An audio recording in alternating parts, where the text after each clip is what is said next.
ഓം ശ്രീ ഗുരുഭ്യോ നമ. ആശ്രമത്തിലെ പഴയകാലം. ഇന്നത്തെ പോലുള്ള സൗകര്യങ്ങൾ ഇല്ല.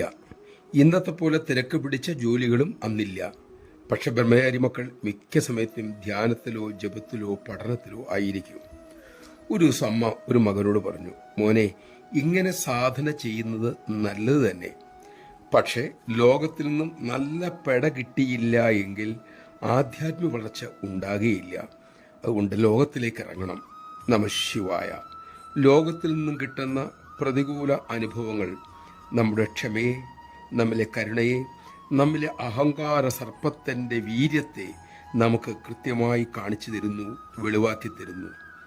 സാഹചര്യങ്ങളെ സമഭാവനയോടെ കാണാനും ഉൾക്കൊള്ളാനും ഉള്ള ഉൾക്കരുത്ത് നമുക്ക് ഉണ്ടോ ഇല്ലയോ എന്ന് തിരിച്ചറിയാനുള്ള അവസരം കൂടിയാണ് ഇത്. അമ്മയുടെ സന്നിധിയിൽ കഴിയുന്നവർ മഹാസുഹൃതികൾ. കാരണം അമ്മ പ്രതികൂല സാഹചര്യങ്ങൾ ഉണ്ടാക്കുന്നു, അതിനെ നേരിടാൻ പഠിപ്പിക്കുന്നു, പരിശീലിപ്പിക്കുന്നു.